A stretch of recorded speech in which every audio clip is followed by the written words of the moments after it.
Yes! Nakatutok tayo ngayon dito sa PGT Exclusives. Kasama ninyo Lorraine Galvez. Ako naman si Wise Estabilio. At syempre, huwag natin kakalimutan na gamitin ang ating official hashtag for tonight. Ito na makakasama natin, hindi nagpatalo sa kanyang Yes. pagpalo ng kanyang drums. As all, welcome, Max Castro! Hello, Max! Congratulations, Max. Salamat po. At dahil dyan, hindi mo pwede gamitin ang mic mo, cellphone ang gagamitin. Hindi mo. Ay, hindi pwede. pala. Hi, Oo. Max, congratulations. Kamusta ang feeling na tapos na ang performance mo? Happy po. Ginakabahan po masyado eh. Hanggang ngayon, kinakabahan ka pa Opo. rin. Oh, pero ang galing, no? Parang di halata masyado yung kaba kanina. Ang bilis ng mga daliri. Ang bilis naman. Actually, yung kaba niya doon na lang yung dinaan sa daliri niya. Oh. Ano bang tumatakbo sa isipan mo kanina habang nagpe-perform ka?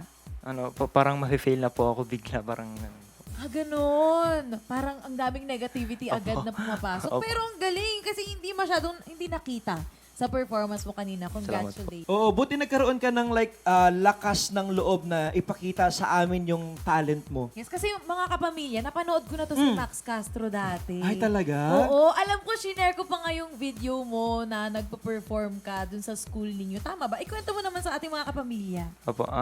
Yung nangyari po doon is yung nagtutugtog po kami tapos bigla pong may tumawag po sa amin na magtugtog po kami sa stage and then yun nagtugtog na po kami. After noon po nagmalfunction po ng isa pong gitarista namin or yung mga gamit po nila and then sabi go lang po sa pagda-drums ko po. So dinam solo ko na lang po. And Dinire-diretso na lang dire-diretso na niya. ko na po.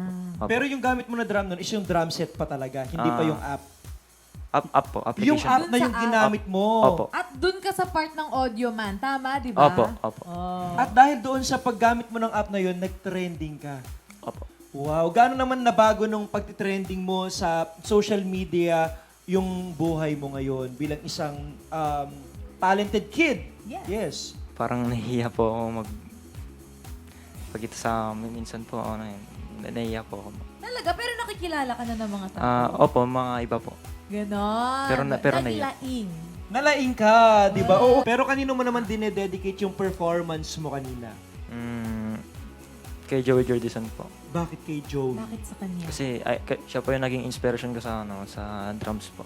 Max, kaka-cellphone mo yan. Ang galing-galing mo, Max. Congratulations sa'yo. Aabangan pa namin ang next performances mo. Mahusay Once again, ka. mga kapamilya, Max Castro!